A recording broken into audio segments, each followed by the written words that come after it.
Welcome back to another episode of Podcast P, presented to you by Prize Picks, a Wave Sports and Entertainment original. It is your guy, PG-13, and I got my boys with me, Dallas Rutherford and Jackie Long. Yeah. Last episode, we had a special guest with the second pick in the 2024 WNBA draft. Mm-hmm. But we're going to do something a little special this episode. Okay, I like it. We got potential top 3 pick in the 2024 NBA draft, the French phenomenon, Alex Sarr.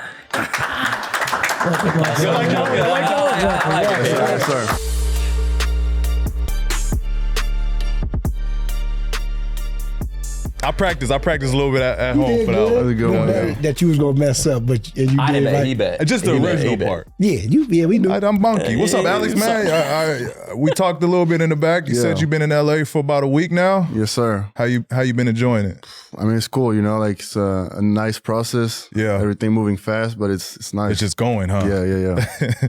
What's been the most like during the early stages of this process, like have you just been having fun with?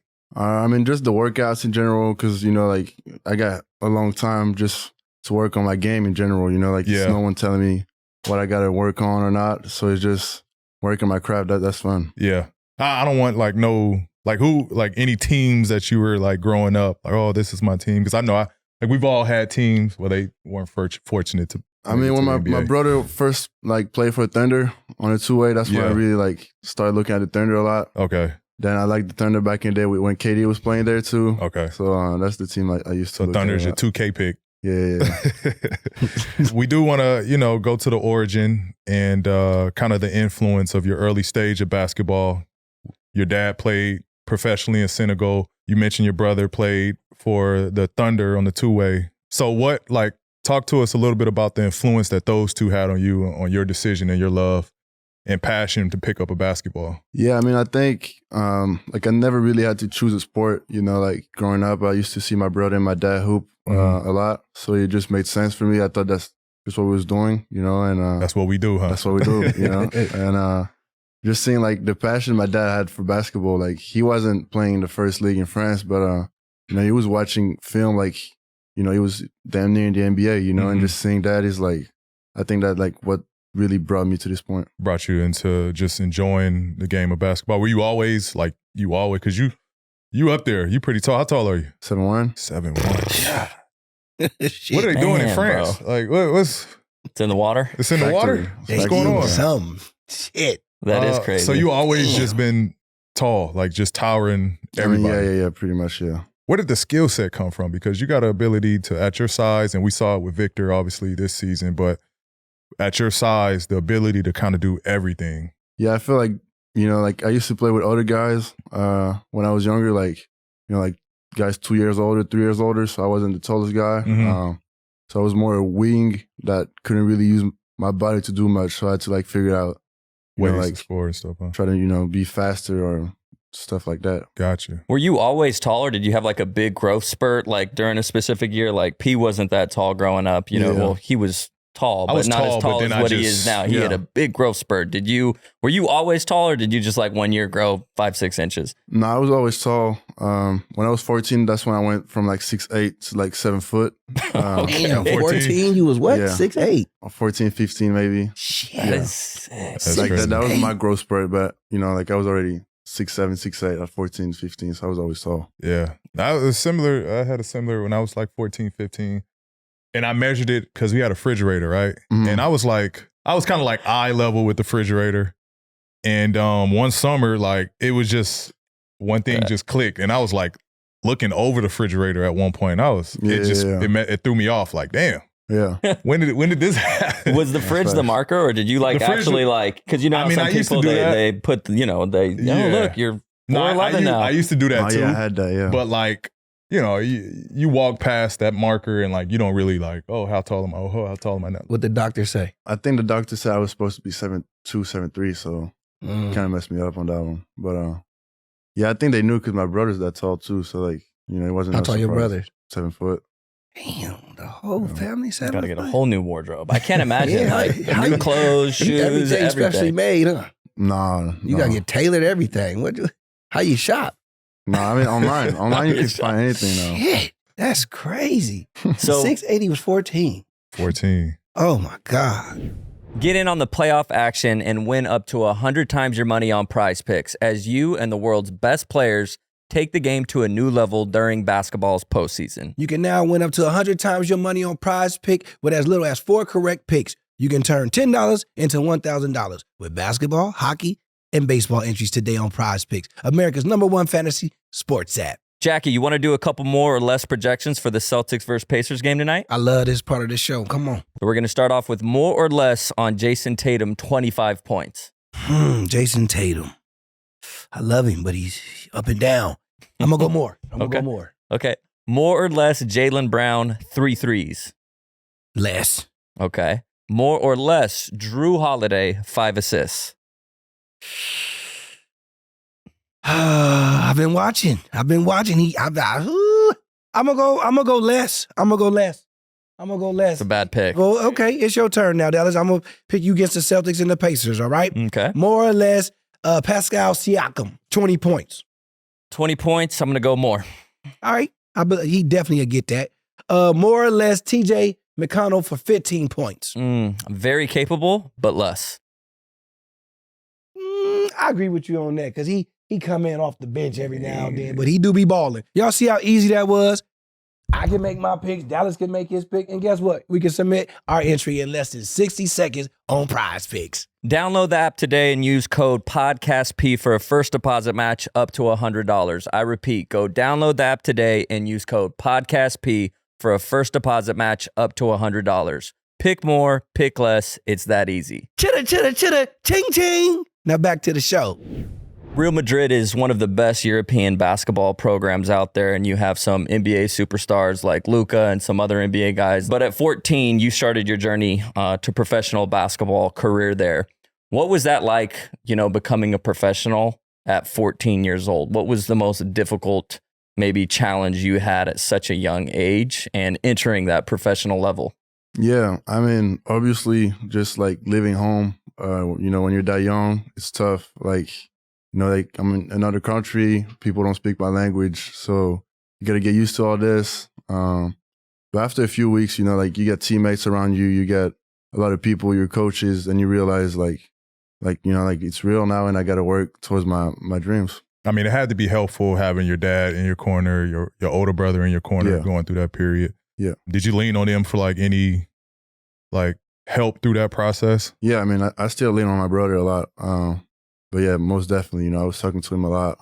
Did he take a similar route? Yeah. Okay. Yeah, he left when he was 15. So, he knew what was going on. Okay. From a basketball standpoint, though, what was your biggest, I'm sure it was a lot at age 14, but was there something that you can pinpoint now, that was a big change, from where you were playing before, now you're with the pros? What was something that stood out to you the most about the professional level? I think just the rhythm of practice, you're playing in your hometown, kind of high school, I say in France, with my friends, having fun during practice. And then you go over there in Real Madrid and you realize every little thing you're doing today, you got to be smart because then you're going to pay when it's practice time, because you practice really hard.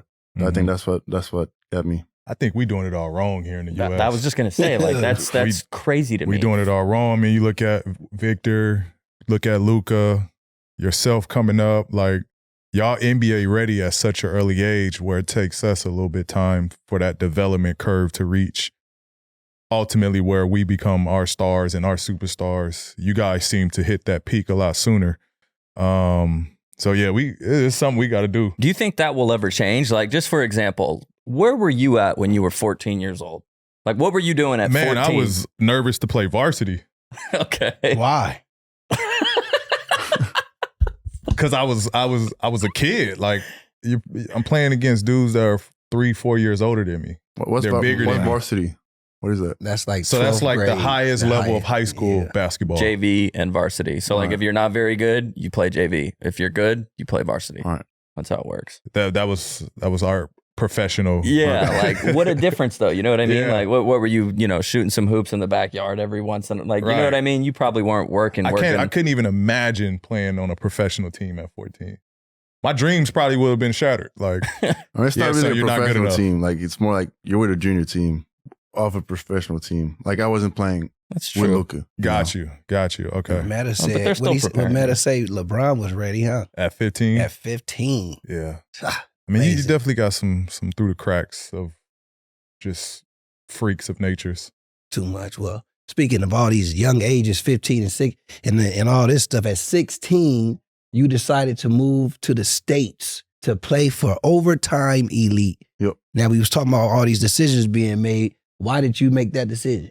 OT was new. I just heard what there was about, and for me, I wanted to come here and play against the best American kids, because if after my second year at Real Madrid, I felt like I was kind of getting, comfortable kind of, and I wanted to go to OT and see what it was about, and because they had good players that signed there, so I was like, let me see. Mm-hmm. So who told you about Overtime Elite, and then while you was over there the whole time, how did Overtime Elite help your game out? Yeah, I feel like player development there is really high level, weightlifting. I think I got really bigger and stronger in general. Mm-hmm. And then just skills work, it's something that wasn't like this at Real Madrid. That's the difference between Europe and America too. It's here, you're going to work on your skills. Mm-hmm. As in Real Madrid, you're going to do a lot of team practices, mm-hmm. but you're not really going to get, I'll say, a higher level of skills. Mm-hmm. But at OTE, it's something that we really worked on a lot every day, getting a lot of shots up, ball handling, all that stuff that I wasn't doing that much back in Spain. And then after that, so you played 2 years with Overtime Elite. Then you moved to Australia. So you got a lot of life experience at a young age, which is awesome. But you got to play in the NBL. And so when you first started that first season at the NBL, did you already know that you were going to be declaring for the draft after that season? Yeah. I mean, that was the whole plan going to Australia. Obviously, I wasn't trying to make a career in NBL. So it was just 1 year for me to get ready for a draft, yeah. And that time in Australia, would you say, because you kind of just said I wasn't really playing with professionals, it was the team that was kind of getting you there. But was that kind of the first moment where you did feel okay, I'm playing with grown men out here on the basketball floor? Yeah, for sure. Yeah, because I think OT is it's good, but it's not the same level of competition, and out there, you really realize you play against some big dudes and you realize you're playing against grown men, yeah. That's crazy, man. Yeah. Such a young age. I'm still caught up on the 14 years old thing. Yeah. Yeah. But I mean, I'm guessing each stage kind of helped prepare you for what was to come in that next transition, right? Yeah, for sure. You kind of feel that similar, because it seems you're comfortable being uncomfortable. You know what I mean? Do you take that mindset going into this transition as well? The jump from the NBL, now the jump to the NBA, are you still riding on that confidence of hey, I've conquered this, I've conquered that, conquered, the NBL. Now, let's do this. Yeah, no, for sure. I mean, I want to have an impact, first day I get there, but it's obviously going to be some learning moments, mm-hmm. It's going to be some bad games probably. And I feel like I kind of already went through it and mm-hmm. I kind of know, how to get through it. How to navigate through it. Gotcha. Mm-hmm. Well, look, man, I watched a whole bunch of your highlights, and I must say, you're a cold motherfucker. You got mad game. I must say that. I seen that you can pick up off your dribble. Your ass can drive to the hole and kick that ball, and then you can shut a motherfucker down on defense when you need to. I mean, that's definitely an all-around player to me. Yes, I want to know, what aspect of your game do you think that people don't know about? I think my offensive game, I was playing a more limited role. But I think, I'll get to showcase more of that probably in the league. Mm-hmm. What does when you envision, because this is what I had to do as a young player, my rookie year, I had a vision of what I wanted my career to look like. I had a vision of the player I wanted to become. And I always saw myself as an all-star, as a scorer, a defender, just a playmaker on the floor. When you look at where you want your career to go, what player do you envision yourself being? You mean like what? Actual NBA player? Actual, like if we could fast forward 10 years from now, even 5 years from now, and we're looking at Alex Sarr, and we're like, damn, this dude is the next, what does that look like when you're looking at your future of what you want to be? I think it looks like, like being part of a winning team in 5 years, like having that established around me, hopefully the team I get drafted in. And I will say individually, probably, like just winning Rookie of the Year, getting all-star appearances, making like all NBA teams, maybe at 5th, 4 year, 3 years, who knows? Yeah, because I'm one person that like I know some people, and which is good. Like it's not necessarily bragging, but I do think there is a personal confidence or a personal kind of boost when you can envision and you can speak to what you want to become. Sure. I'm a person that firmly believes like you'll get a lot out of that, because if you can see it, then that's all that matters. Everyone else will see it. Yeah. So yeah, I do think that that's very important. That you said you watched the show, right? Yeah. You didn't hear his all-star story? Actually, I don't think I did. With his friends, when they the said, locker room, he said that he said that, what was it? How old were you at the time? I mean, this was my rookie year. His rookie year. He said, and I said, give me 2 to 3 years, and I'll be an all-star in this league. And I mentioned this story. The whole locker room bust out laughing. I was like, all right. And I had to take that. Like, you know what I mean? It was nothing else I could have done in that moment, but I had to take that. Yeah. And sure enough, I was an all-star by year 3, and I didn't, look back ever since. So, it's good. I would love for you to kind of think goals, about baby. that. For sure. Set those goals. How do you balance that though? Because on the last episode, Cameron with Cameron Brink, she said something like, "Oh, like I'd like to be an all-star," or you said something like why not? And even for a young guy like Alex over here, like it's kind of unfortunate that the media, like you kind of have to be careful with, how cocky that you come off, Absolutely. Even though that can just be a belief in yourself. You know what I mean? If he comes out here and says, I am going to be the rookie of the year, I am going to make an all-star team. Like how can you, as a professional athlete, how do you balance that like self-belief in yourself, but simultaneously like not setting yourself up for the media to... Yeah. I mean, the media, and you'll learn, the media is the first person that's going to be like, ha ha, told you so, right? So when I learned that like they don't really mean anything if they're not telling a positive story about you, like their job is to cause, heads to turn or to make, headlines. Like that's their job. That's writers' jobs. Once I got over the fact that really doesn't mean anything in the sport that you play, then whatever confidence you put on yourself, like that's the only thing you got to hold up to. That's the only bargain that you make to yourself, is that this is who I'm going to become. This is the type of player I want to be. Nothing else outside of that parameter matters. Yep. You know what I mean? So like, I just think it's cool to hold yourself to a high standard, and no one else should be able to knock you from that standard. You know what I mean? So just be confident in the work you put into it, and live with the results. For sure. And like, what would you say was like your biggest adjustment, like going from college to your rookie year? Biggest adjustment for me was the game was it was slower, but it was faster, right? Yeah. If that makes sense. So faster in terms of, in college, what we play, college, the game, you would have longer half court sets, right? Work the ball, opposite side, come back. Like there was actual, you were trying to get the best shot, which you are in the NBA. But the NBA is you got your stars, they play at their pace. Everyone plays around them. The game, you get up and down a lot quicker.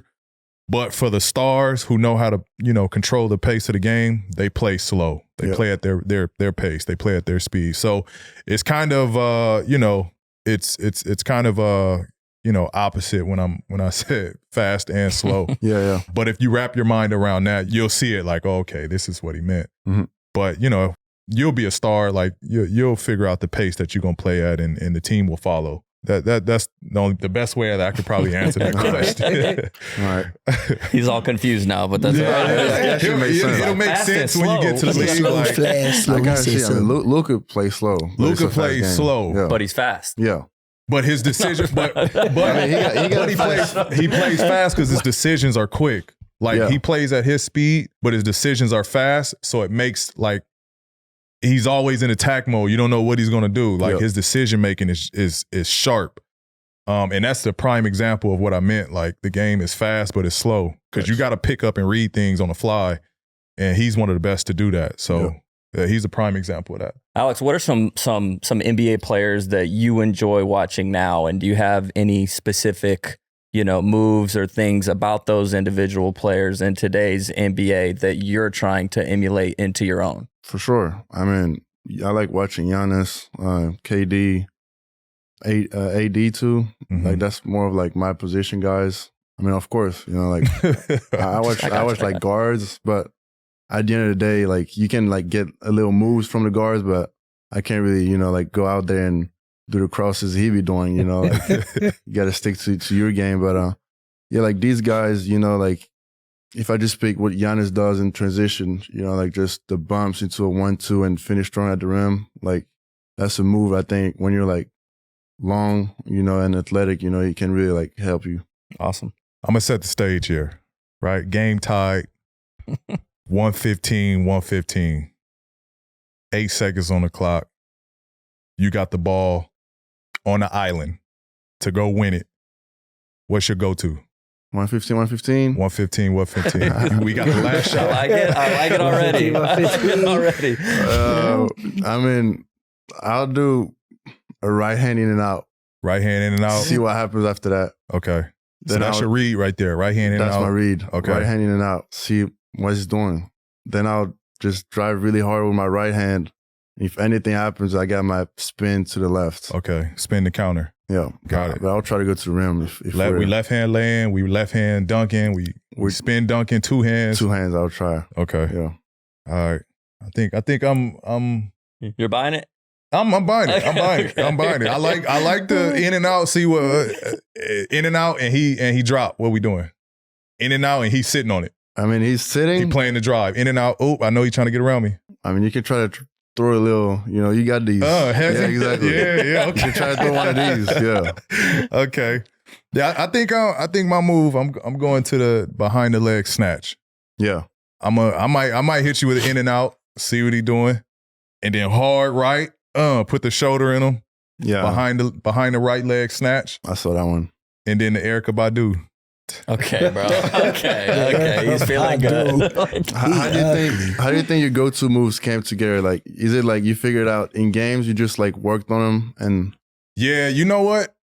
I was always comfortable shooting because I was skinny growing up and I played with a lot of older kids. And so I always had a hard time like getting open and finding space. And I wasn't always like comfortable with my handle at an early age. So I used to always work on that part of it. But what I did realize, like, if I could, create space off of, trying to move somebody back and, if I hide the ball with the back snatch, then I could free up to get a shot off. And that's kind of really how I got so comfortable with that. And then as I got older, it was just working on my handle even more. But yeah, that's really where it came from of, guys were bigger and stronger than me. And then I was getting the ball stolen. So I started off from putting it behind my back to shoot. And then it progressed to behind the leg to shoot. Yep. And that's really how it kind of evolved. All right. And it was magic ever since. It's actually a good question because like everyone has signature moves. Like, why? Because I'm sure some guys could say like, yeah, I practice that move a lot, but then I'm sure some guys would be like, that's just a lot of moves. That's just what works the most for me. Yeah, you know what I mean? Like different moves work better for some players than others. So it is kind of interesting to think about like, why are there so many different like guys have different go-to moves? Right. Yep. But it I think honestly it all stems from when you're a kid. It has to, right? Yeah. You figure out something that works and then you stick with it, and over time you get better at it. But it kind of originates. What was Jackie's go-to move as a young pup? Jackie's out on the playground. He's in Pasadena. You know, they're talking like you get the ball. What would be your go-to move? And everybody like, no, don't let him get it. Don't let him get him, touch Bunky, it. get him. Like they hyping you up. Listen, I'm known for my speed. Okay. So all you gotta do is let Bunky go. Okay. And I got a quick right, left, right. I'm out of there, straight to the hole. Okay. Don't even worry about Big it. snake. You know? Listen. That's all I'm saying. Straight to the hole, man. We want to talk about the other Frenchman being Victor Wembanyama, who had a stellar rookie season, winning Rookie of the Year and first team All Defensive Team. When you look at players like Wemby and the impact he had on his first year, do you kind of see yourself making that impact as well on your rookie campaign? Yeah, I mean, obviously I want to make as much impact as he did in the league. Mm-hmm. You know, I think what he did this year, he met the expectation that we're giving to him, and it's fire. You know, Mm-hmm. like he makes me think about a national team like 2-3 years from now, and it's exciting. Yeah, y'all gonna be scary. Y'all gonna be scary in a couple years. How tight are you with Victor? Are y'all pretty close? I know him from a summer camp like 4 years ago, and yeah, that's how we met, and you know, we keep in touch like from time to time ever since then. So 2 footers working out at an early stage. Did y'all play 1-on-1s? No, but we play 5s. We play 5v5s. Okay. Yeah. Okay. He was killing him? I wasn't guarding him that much, and he wasn't guarding me. Political. Very political. He's good. Yeah. He's good. Yeah.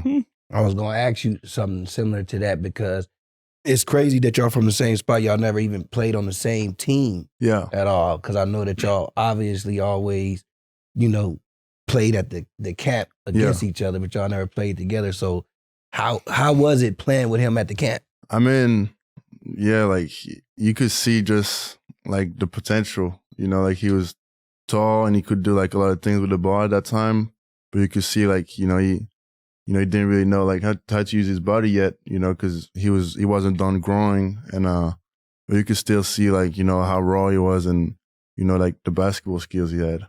Victor, how old was y'all when y'all played in that camp? I was 14, he was 15. How tall was he then? He was probably already 7'2", I think. Damn. Yeah. That's cold. That's crazy. P, so I've seen all like his player projections, which I'm actually curious. Before I get to the question, who was your player projection? Like when you were getting drafted, who was some of your player projections? And like I'd be curious if that ever lined up. I think like MJ. Okay.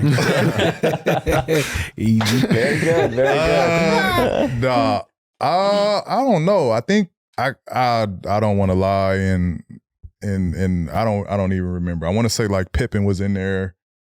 So I have the profile pulled up. Let's see it. Yeah. What is it? Was Pippen? It's Scottie Pippen. Yeah. So it was just Scotty that, don't they usually do 3 or was it just? Draft Draft.net. That's Scottie. Okay. Oh yeah. The My Player 3 shades of Paul. See, have you ever rated your weaknesses? What they listed as your weaknesses? Let's hear him. Yeah, let's hear Can't it. go left. Which is ironic. No. Let's hear P's weakness. George's biggest weakness is his inability to create for himself and his poor shooting percentage. Pulling up. Lacks a great limits the overall game. Practically all his back is fine enough. Good position down low. Yeah, see, that's NBA. Yeah, they was That's killing NBA you. scouts. They That's said NBA you scouts doo-doo. not watching me at Fresno. Damn. That's what that is. But with that, he's getting compared to Jaren Jackson Jr. Do you agree with that comparison, or is there someone else that you would, say is maybe a better comparison for his game? I like the Giannis comparison. I like the Giannis that is one of your favorite players because I kind of see similar play style with the ability to get it off the rim, push and transition, handle it, create. I think he's like Giannis is the prototype of big man that you play through. Mm-hmm. So I love that comparison. I think he is a lot similar to how Giannis plays and the play style of Giannis. I know many of the mock drafts have you rated in the top 3, possibly the #1 pick in this year's draft. If you were to sell it to us on why you should be the number one pick, how would you pitch that to us? Like, you're selling yourself to us. Talk your shit. I mean, I would say my versatility on both sides of the court, it gives you room to play different type of schemes, and I can like fit a lot of these schemes. Mm-hmm. I would just say that probably. That's fair. That's it. Fair. I think it's pretty good. I don't know if I'm sold. God damn it. I was waiting on some more, man. with the top 3 picks, they're coming from Atlanta, Washington, and Houston. And I want to know, if you had the choice, which one would you prefer? Bro, I mean, I don't know. Whichever team one that picked me. There we go. Whichever team that picked me, There I'm we going to go go there and, impact winning and, be a great player for that team. Like, I don't make the decision, so I don't really lose my time on guessing. Good answer. Love that. Love that. Love that. Well, it's not over yet. I always try to encourage the youngsters that come on this show to do something for me at all times. You see that ugly man over there? He been in the NBA for a while. Indeed. And you are about to head there. So a lot of people don't get an opportunity to ask this man questions because sometimes he don't like to answer stuff. You know what I'm saying? Little mean dude. But since you're on our show, I just want you to ask this man any question you want to ask him, whether it's NBA, workouts, whatever you want to do, and go ahead, man. Yeah, I mean, what was your pre-draft process like? Tough. Pre-draft process was tough. I mean, you got to imagine, I wasn't slated in the top 20 picks, 25 picks. I was like a late first round to early second round. So my process was a little tough. I had 18 workouts. I started working out in the early second round. Then I started working out for the late first round, then the middle of the first round. And then after I made so much, traction in the draft, it was a period where I was only working out for the lottery teams because I worked my way all the way down to the lottery team. So the process for me was tough, but I enjoyed the process. Like, for me, my chip on the shoulder was, I watched all these guys work out in college or play, in their college games. And, I felt like I had the advantage because I knew what to expect going into these workouts. I've seen them on TV. I watched some of their games. Mm-hmm. They didn't know who I was. And so when I got into these workouts, I was the best player and I was in shape. I was the hardest worker. And then I had a skill set to surround all of that. So it was kind of cakewalk. I'm not gonna lie, it was kind of cakewalk. Mm-hmm. And then in the draft process, it'll be different for you because you might only work out for 2 or 3 teams. But I kept seeing the same people in these workouts. So there was a familiarity, like, him? Got him. So I felt good about the process when I was going through it, but it was a lot. Yeah. It was a lot. I felt like I was in the league already because I was traveling from one city to the next city to go work out for this team, staying in this hotel. And so, that was outside of college, that was really my first time being out and away from family, being on my own. So that was like a growing up period alone just for me, being in that setting. So yeah, it was good stress. Mm-hmm. I won't lie and say it was stress. It wasn't stressful, but I think it was good stress. It was a make or break type of situation. And, obviously I was ready for it. So, P, I got one more question for you, Alex, just because, I could only imagine you're going to have a lot more interviews and it's questions like we're asking you, like, why should you be the number 1 draft pick and what team would you want to go to? But I want to ask you, like, you've been a professional or have been dreaming of being a professional and working towards that. But what about you as like outside of basketball?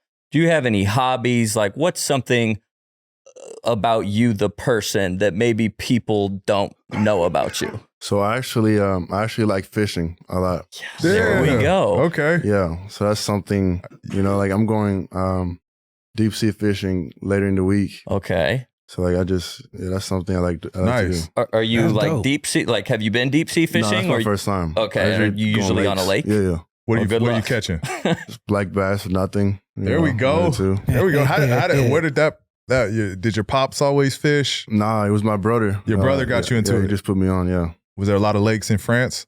I mean, he started when he was in Wake Forest, so yeah, in North Carolina. We would just go to lakes over there. I love that. Yeah. I love that. Yeah, well, just so you know, us three went fishing not too long ago. God, don't bring it up, Dallas. We were out there. We had a good time. It was good fellowship. We didn't catch one fish the whole entire time. They not like us. They not like us. But the funny part is, at the end, we were having trouble getting the boat in, and I'm like, I'm not going to help with that. I'm useless at that point. But I just took my fishing pole over to the dock. I'm like, I'm going to cast this one time off the dock. We fished every corner of that lake. And you had it? We was out there for hours. I was just like, dude, I'm going to be mad. I said it out loud. I'm going to be furious if I catch a fish right here.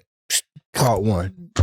That's how it be. First cast. We were so due at We'll fishing. go fishing sometime. That'd be fun. His dad caught a fish, didn't even know he caught a fish. He said, look at that this. should tell you what type of day it was. He was fixing my fish pole for me, and it just chilling, and he seen it moving. Oh, man, we caught a fish. Literally. He wasn't even trying to catch the fish. That's how doo-doo we was out there fishing. It's usually not like that. Yeah, but anyways, man, Pete, can you give Alex some advice on the business aspect of being in the NBA so when he get there, he know what to do? Business-wise, advice on just how the league works. I was always told this, and it stuck with me at an early age and all the way through my career, is whatever team drafts you, obviously you play for them, but you got to understand you play for the other 29 teams as well.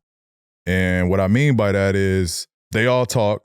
So what you do on a daily basis, other teams are going to know about. If it comes a moment where they decide they don't want you there anymore and they decide to move on, or however way it may be, they ultimately have the deciding factor of how your future is going to look. Because if you come in, you're not a hard worker, you don't, you're not a good locker room guy, all of that stuff is being reported back to other teams. And so you're going to have, as much as the stuff that you travel with, you're going to have extra luggage with you as well with the team. And so that was a key lesson, I think, for me on just how to carry myself as a professional early on. And then I think, another tough business was just, it goes quick, like it goes fast. 1 minute you build relationships with this player and this team and you think you're going to play with this team forever. I remember I was sad, not necessarily sad, but it was kind of like a wake-up call when I played on my summer league team. Yeah. And I'm thinking these is gonna be my guys for forever, right? And I was kind of just clueless to the process. I knew who was on the main Pacers team, but when I was playing the summer league team, I was like, okay, like these is my guys, like. And then it was just a quick, like, nah, like I've never seen any one of those people ever a day in my life again. And so it just goes to tell you or show you that just enjoy the moment, enjoy the process, enjoy your teammates, enjoy the grind with those teammates, because at some point you might not play with them. Yeah, the gooder relationship you build with them, you might not see them or be teammates with them. So I think just seize every moment that you can out of every team that you're on, because you don't get a redo. You know what I mean? Fact of the matter is you don't get a second chance at none of this. Yeah. So that was a very valuable lesson that I had to learn as well. And don't hang with no knuckleheads. Don't drink at halftime. Shout out. Get this man's phone number before we leave so you can just ask him more questions. For sure. And yeah, man, it was great having you on the show, man. Yes, sir. Thanks for having me. Appreciate you, bro. Yes, sir. Appreciate you. Everyone's got a thirst, a drive to be the next big thing, to put the world on notice. And for me, to be one of the best basketball players on the court every night. So if you answer when your thirst call, Sprite's for you. Well, you know it is for me then. My drive has got me to where I am today as an actor, and Sprite is for the makers and creators like myself, the visionaries that put in the work to build their dreams. Whether you're shooting a cinematic masterpiece on your phone or filling out notebooks with sketchers, or you're up all night turning your bedroom into the booth. Keep going, y'all. Thirst is everything. Having equity and being a managing partner in my own mortgage company at the age of 35 has quenched my thirst to be as successful as I wanted. But even that hasn't stopped my own drive towards greatness. Sprite is made for those who thirst for success and are working to make their dreams a reality. So keep going and remember to be true to yourself. Obey your thirst, Sprite. The Connect is sponsored by AT&T. Stay connected to what matters most with AT&T. Earlier in the show, we had one potential top 3 pick. Now we close the show with another. Please welcome to the show, Reed Sheppard. How you feeling, bro? Oh, I'm feeling good. Happy to be here. Thank you guys for having me. I'm out here in California training for the draft. Can't complain at all, so I'm just happy to be here. Love that. How has LA been treating you so far? It's been fun. It's a little cold today, but the weather's been nice. Training's been nice. Facility's nice. So it's been really fun. Love that. Love that. Shout out to all my guys over at Proactive. I know Ryan is getting you right. Don is getting you right. How has the workouts been going with Don? They're fun. They're different. Don, you've been through it. He's different. The stuff he does is not normal. You're going in, you're running every day, your conditioning's at a different level. But it's really fun, and to be able to be here and be in the position that I'm in with such great guys around me is a lot of fun, and I'm blessed to be in it.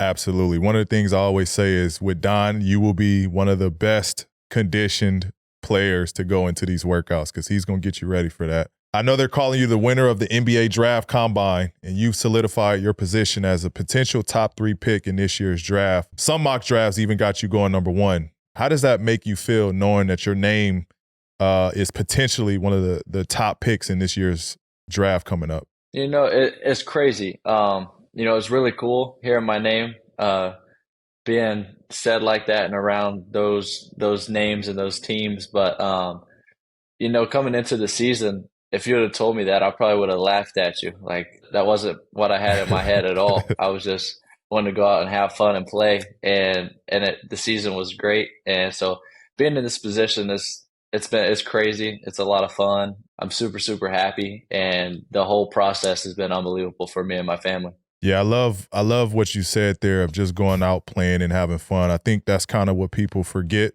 at the end of the day is that this is a game and it's meant to be played with joy and passion and to just go out there and have fun. So I think a lot of kids that are going to listen to this will now have a different perspective of what it's like to really trust the process and just remember that it's a game to go and have fun because now we're sitting with potentially the first pick in this year's draft. From you not even necessarily having this on your goal list going into the season. So I do think that was a very, very important piece that you said there. Yeah, that's something that Coach Cal, he told me from the beginning. He was like, when I committed as a junior in high school, he was like, your senior year, he was like, just have fun. He was like, enjoy it. It's the last time you're playing with your guys. You're playing in high school. He was like, after this, basketball becomes a job now. It's not just something you do for fun. So he said, make sure you have fun and just enjoy the whole thing. So having that mindset this year, I think really did help me. Love that. Reed, so during the NBA Combine, you recorded one of the top max vertical leaps at 42 inches. And I don't know many white guys that have a vertical leap of 42 inches, but I'm a little confused because you said that you didn't expect it. So why were you surprised? Like, did you not know that you had bounce, or walk me through that? I know I can jump, but I didn't know I was going to have the highest vertical in the NBA draft. But I got to give a lot of credit to my guy Ryan at Proactive. He kind of helped us out with a little arm trick, so I was able to get a couple more inches. But it was all fun, and I looked up at the board, and when I saw 42, it kind of made me laugh because I wasn't expecting it, and I know no one else was expecting it. So it was a funny time. So who knows? I mean, safe to say we might see you in a future dunk contest. You got to showcase 42, a 42-inch vert. We got to showcase that. Yeah, not a chance. Not a chance. He said not a chance. Has anybody else commented on that 42-inch vertical leap? Like, was anybody kind of like, man, like I didn't even, like, were other people shocked at the moment? A lot of like the guys like I grew up playing with and stuff, like, and that were at the combine as well. They all were making jokes about it, but there was some pretty funny stuff on Twitter. Someone posted this. It was this player. It was like edited, and he was like 8 foot in the air shooting a jump shot, and they were like Reed Sheppard next year in the NBA. So it was funny seeing some of the stuff that like the outside people were saying about it. I love it. So you were extremely efficient your time at Kentucky last year, shooting 50% from the field, 50% from three, which is extremely well. One of the toughest things to do at the next level is just the ability to create space and create your own shot. How are you training now to ensure that you can have that same level of efficiency going into your rookie season? Yeah, the main thing, is just staying in the gym and getting the reps up, getting the shots up. And then a big thing that Don emphasizes is like fast feet, just getting your feet down, getting the shot. Everything game speed in the workouts. You're not going half speed. So being able to go in every day with the mindset of you're going in, you're going to shoot as fast as you can, get your feet set. Will be huge going into next year. But at the same time, it's going to be a learning experience. It's different. It's the NBA. It's the best basketball players in the world. So just learning from guys like you and guys like the other vets, and just seeing how everyone can get to their shot and get their feet set. It'll be a lot of fun being able to learn and just enjoy the whole thing. We hear a lot about NBA comparisons and other analysis making claims of who they think you play.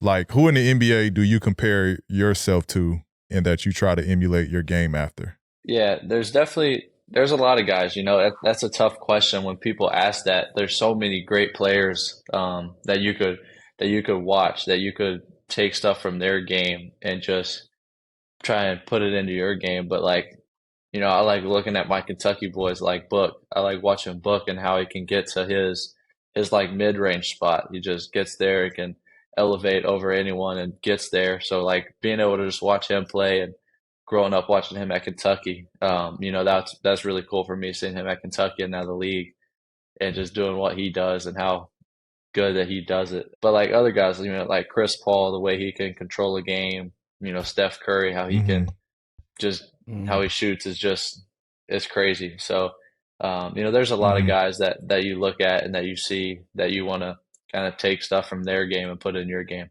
Well, Reed, I like to be nosy. You probably don't know that, but you're mostly known as an elite shooter and a defender, which is amazing. That is good. So where I want to be nosy at, is there another aspect of your game that you feel is underrated? I think just the overall basketball, like just playmaking and getting my teammates involved.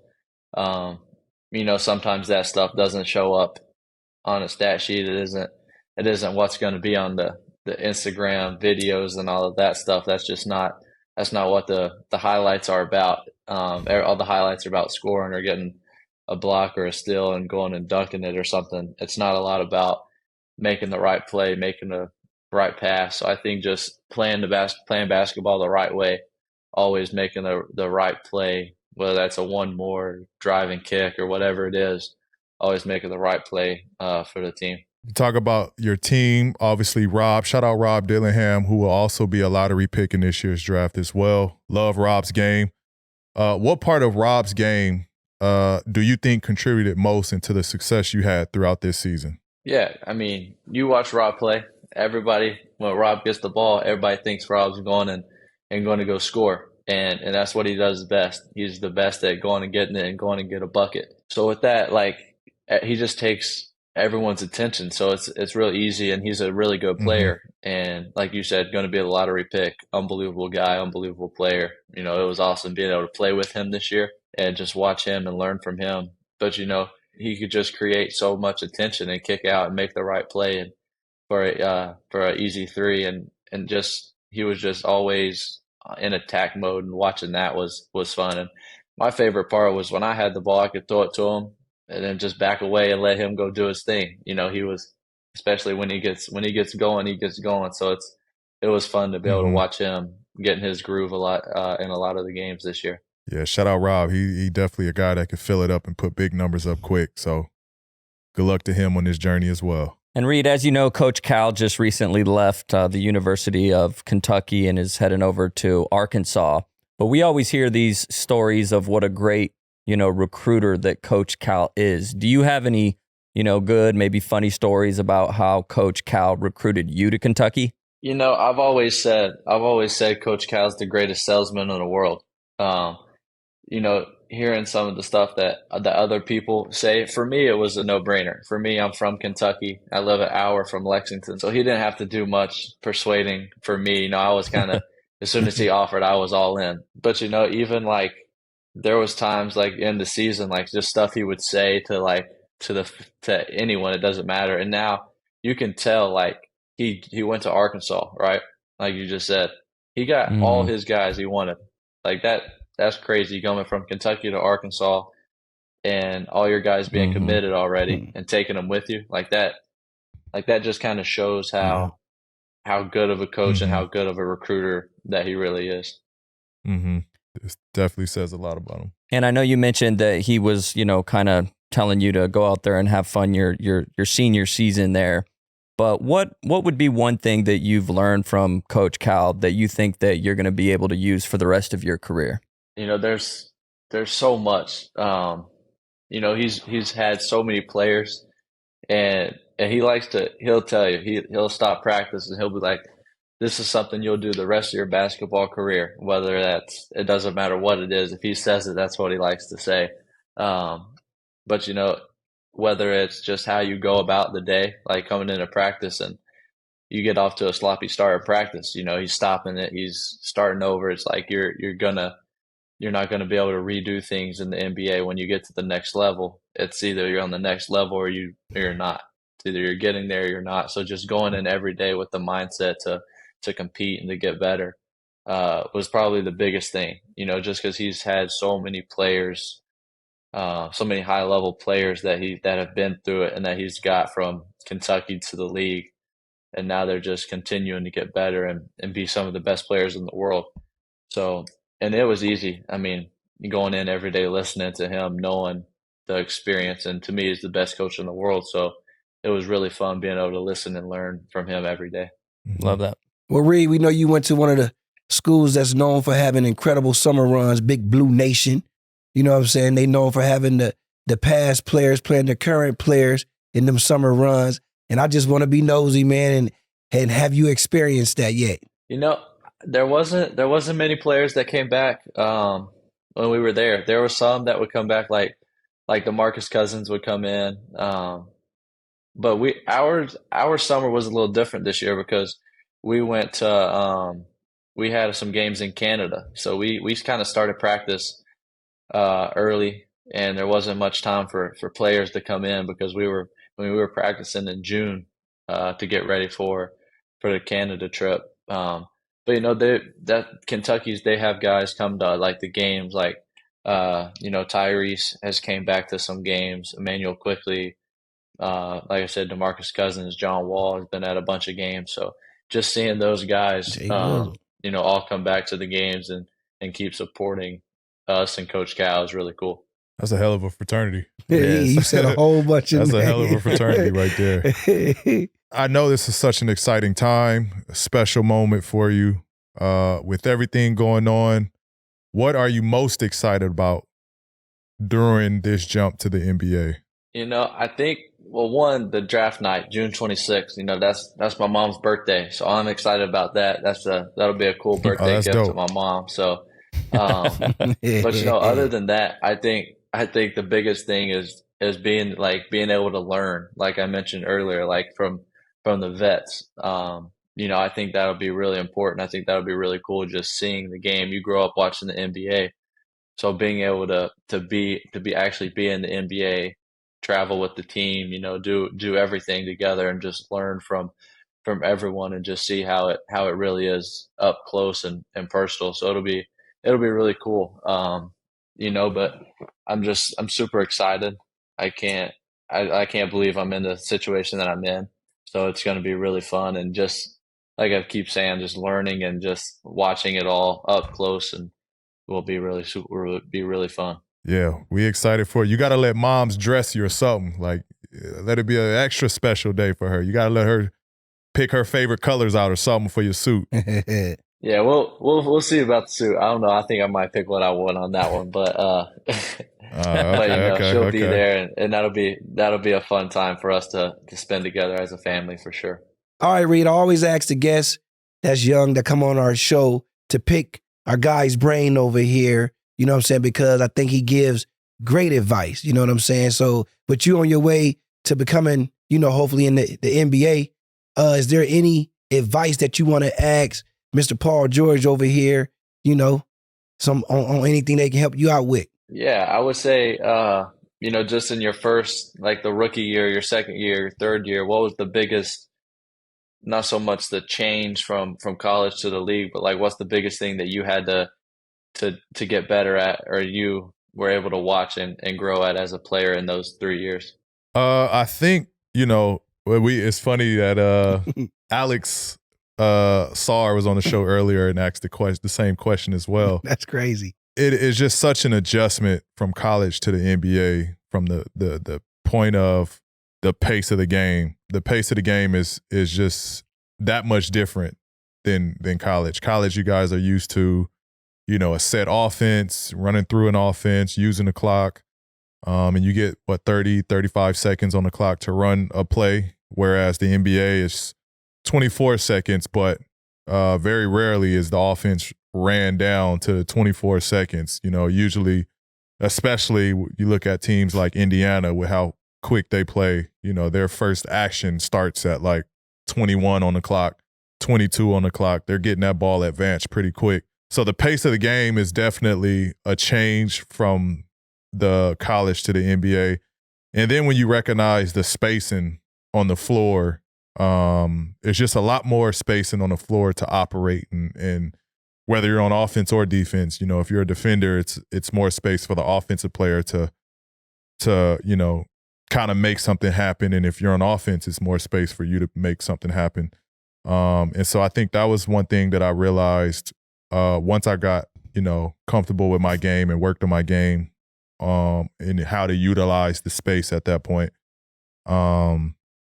And then, you know, I think it's just the comfortability. Am I killing that word? I like it. I can't say what's Let's just say pendulum? getting comfortable behind the 3-point line is something that is very important, because I think, you know, obviously you can get better as a shooter, but the non-shooter stigma kind of sticks with you in the NBA, and it travels a long ways. And so I think the more you can get comfortable behind that line, the better your game and the more your game will open up. So I think all of those 3 key pieces were something that I picked up in my early stage in my career and kind of helped catapult my confidence to get me to where I was at. And don't be afraid to ask nobody no questions. I got you. And then I got just one more. Like going into like whatever team drafts me, like going into like the first week of practice or whatever it is, what advice would you give to like kind of getting yourself like into the team, and like instead of just like being the rookie that like is kind of staying out of it or not like trying to get into the team more? I don't know how I'm trying to say that, but like yeah, no, I love that question. You know what I'm saying? Yeah, I love that question. I think, and I tell the rookies this, right? Because you got veterans that will be on the team, but they're comfortable being on the team and they don't want any parts of the practice, any parts of the workouts, any parts of the drills. Like you'll see veterans on teams that kind of are fine being the 15th, 14th guy on the team, right? So I used to tell the rookies this all the time, like, you get into drills, you get into the second unit, you like, until a veteran say like, yo, young fella, like until they pull you out, you know what I mean? Don't necessarily assume because you're a rookie, you have to be behind veterans or you have to be the third string or you have to be in the third unit. Like force your way into those, you know, drills. You can be a leader as a rookie. You know, you can still have that positive effect being the youngest player on the team. That was kind of how I pursued my rookie season. You know, I wanted to be in every drill. I wanted to win every drill. I showed up early for practice. You know, I stayed late. You know, I asked questions.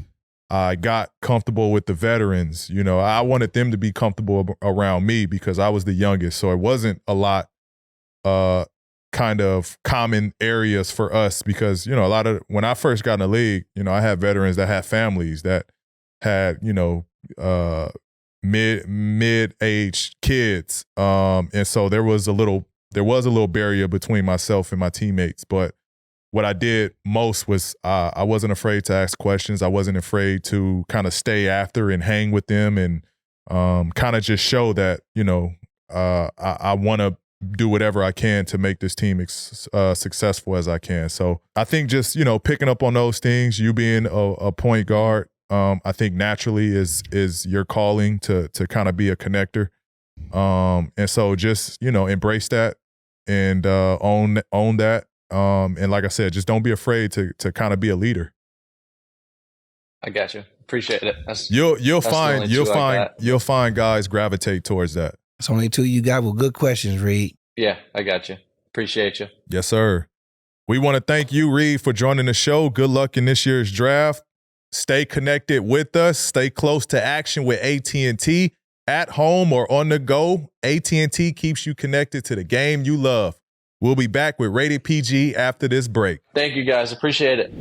This episode is sponsored by Coinbase. Coinbase is the best and easiest place to get you started with crypto. Coinbase is the most trusted, only publicly traded crypto exchange. And honestly, the best way to get started learning about crypto is simply to try it. That's all I did. It's easy to buy a little crypto and get started investing with as little as $20. That's all it was, man. It's also a great place to learn about crypto. Get the latest crypto news directly. You might have heard of Bitcoin, which was the world's first cryptocurrency and still the most popular. But Coinbase has over 200 digital assets on its platform you can trade, including Ethereum, Solana, XRP, Dogecoin, and many more. Fans of this podcast get $20 in Bitcoin when you sign up and make a trade today using promo code PODCASTP at Coinbase.com/partner/PODCASTP.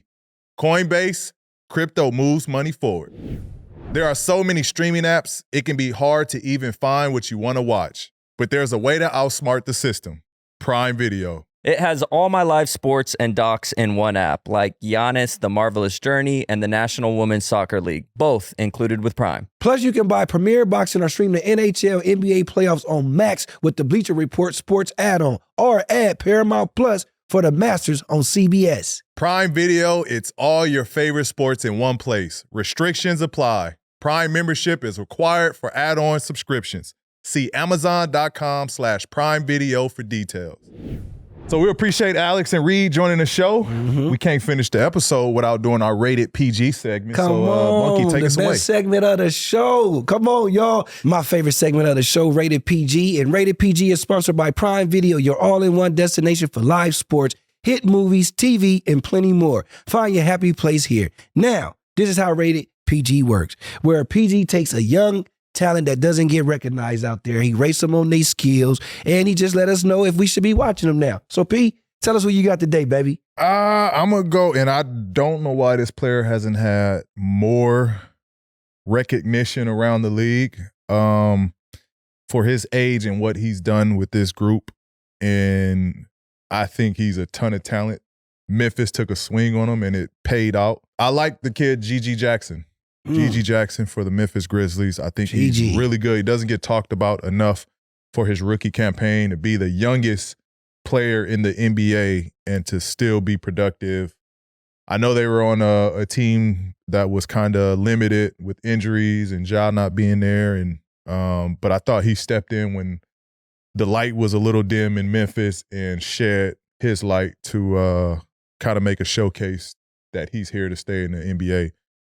So if you haven't watched him, Gigi Jackson. But what you like about his talent, Pete? I think he's just kind of complete. We, having Alex on the show earlier, I think we talk about players and their completeness and being able to play a whole game. I think he goes in that same category as a big wing that can score it at a high level. He can rebound. He defends.